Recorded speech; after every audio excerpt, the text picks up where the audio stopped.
Hi, Pens fans. My name is Josh Yohe. I'm joined by Rob Rossi to my left, Chris Harlan to my right. Penguins have defeated the New York Rangers 5-2 and clinched the number 4 seed, but that's only half the story because these days, guys, it seems like there's more drama after Penguins games than there is during games. Chris, with that in mind, I'm going to start with you. I know you have to give us an edited version of what Rangers coach John Tortorella had to say about the Penguins after the game and about Brooks Orpik's hit on Derek Stepan after the game, but tell us what the mood was like over there. Yeah, Tortorella was very unhappy about it. Called it a cheap hit, a dirty hit, and he really went after the Penguins. I mean, it wasn't as much about Orpik as it was about the whole organization. He called them one of the most arrogant organizations in the entire league. And then he called Malkin and Crosby the whining stars. I mean, he didn't refer to them by name, but just kept calling them the whining stars, and said that the organization complains about stuff like this, hits like this, and yet, then he points to a hit by Orpik and says basically that they're hypocritical at this point. Yeah, lots of drama, Rob. It seems like the Penguins have become public enemy number one all of a sudden. Are you surprised by what we've seen from Laviolette and now Tortorella in the last week? Well, success breeds contempt. And I think you see the teams that are successful in this league routinely. The New York Rangers haven't been one of them for a long time, and I think the Rangers are feeling a little bit of heat now. They've lost 4 straight games to the Penguins, and if you're John Tortorella, knowing that, even though this game didn't mean anything for the Rangers, you want to sort of set a different tone in case there is a playoff meeting down the road. I think that was very much what Peter Laviolette was doing Sunday. I think the Flyers have sort of taken on the mindset.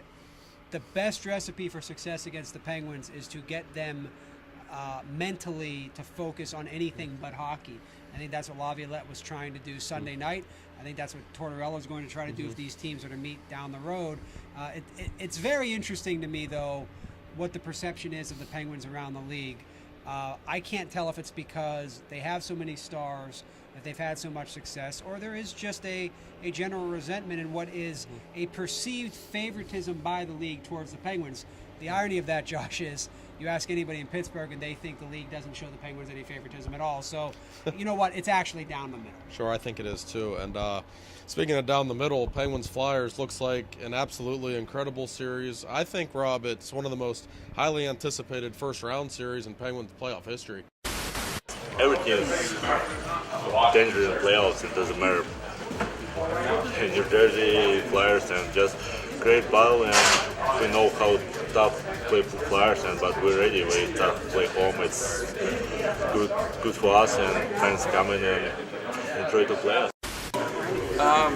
Yeah, I think we had a pretty good idea where we were going to see them. It was just a matter of where we were going to start. But it's kind of a different scenario playing our last game of the year, knowing we're going to play them in the playoffs. How you approach that, how you go into that, what kind of mentality. We obviously want to play well heading into the playoffs, but I'm sure both teams aren't going to want to show everything, and it's a different situation. So we'll try to play well, but I think our focus is just going to be on us. The Penguins haven't won a series since 2010, and the Flyers are maybe the team that I think Penguins fans fear the most. The Flyers are a really talented hockey team.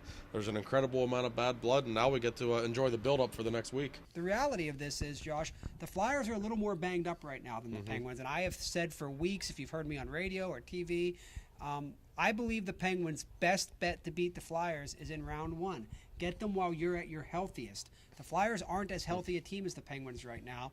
One of the things you can read about in the Trib starting next week when I'm up in Philadelphia filing reports before the series is not only how the Flyers have overcome injuries all year. That's a narrative that certainly isn't new to anybody in Pittsburgh, but the Flyers have that narrative. But also, the Flyers rely on a certain style to win hockey games, and it's a style that the Penguins have become comfortable playing themselves. It's wide open. Sure. It's puck movement from the back end. It's making use of those skilled forwards.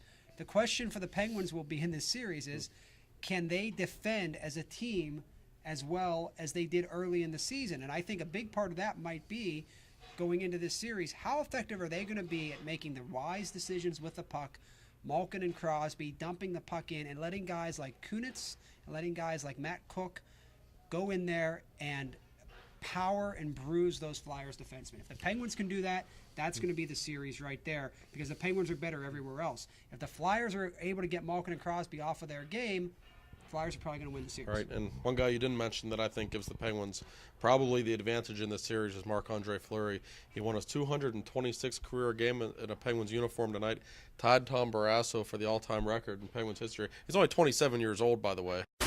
I don't know. It means I'm getting old a little bit, I guess. You know, and, been around for a little bit, and it's a great honor for me, you know, to catch up a guy like Tom. You know, it's a guy I always look up to when I was younger, and nice honor to reach him. He's going to put that record absolutely out of reach. And Chris, it was nice to see him, I think, have a sharp performance before the playoffs. It was a big win for him. He had lost 3 in a row coming into this game, and you hate to go into the playoffs on a long losing streak like that. And I think, you know, now they got Saturday's game with the Flyers. It's a meaningless game. The seeds are all locked up. So then you decide what you do. You know, maybe they'll rest Fleury again for that game and not expose them to the Flyers and let them take runs at them in a game that could be a physical game on Saturday. And they could rest some other guys too. But, yeah, for Fleury, I think this was a big win for him just for his confidence moving into the playoffs. And I just say something about John Tortorella's comments here. You know, if you're an arrogant organization, as he claims the Penguins are, what is he going to have to say about the Washington Capitals, who they may play in round 1? I think the problem with this Rangers team is they don't score enough goals. And if you're playing the Washington Capitals, you're going to have to score some goals. I know this isn't the same juggernaut Washington offense that we've seen over the past few years, but this is a team that has scrapped and clawed its way to get back into the playoffs after we all wrote them off for dead. And you haven't seen arrogant until you've seen, you know, games 3 and 4 in Washington when that place is a sea of red and Alex Ovechkin is flying, and all of a sudden you may be looking at a 3-1 series deficit. And if he finds the Penguins act distasteful, what's he going to think of that? And I bring this up for this reason, not to take a shot at the Rangers. I think the Rangers have been a wonderful story all year. But the Washington Capitals can define their season by knocking off a top seed that, Josh, I think is vulnerable. And I think one of the reasons that John Tortorella said what he said tonight is they've lost 4 in a row to the Penguins, and that does not strike me as a room that feels real confident about its chances against a team like Pittsburgh in a 7-game series. Right. And Washington can still be a team like Pittsburgh in terms of sheer offensive talent scaring the bejesus out of you. Yeah, the Rangers are not your classic number 1 seed. There's nothing really dominant about them. Great goaltender, very good team, but yeah, solid everywhere, but yeah, nothing but spectacular. you get the other than sense they can be had at some point in this postseason. First round, who knows? But most of the hockey world, I think, will be focused on the state of Pennsylvania in the first round, however. Commonwealth Cold War. Yes. Hashtag Commonwealth Cold War. I like that. Penguins Flyers should be unbelievable, and now we have a week to enjoy the hype. It should be great. Make sure to check into triblive.com for all the latest coverage. He's Chris Harlan. He's Rob Rossi, Justin LeBar, back from WrestleMania and sunburned, taking care of our camera work tonight. We will be back with you Saturday. Penguins Flyers, you got to be here. Trib Total Media.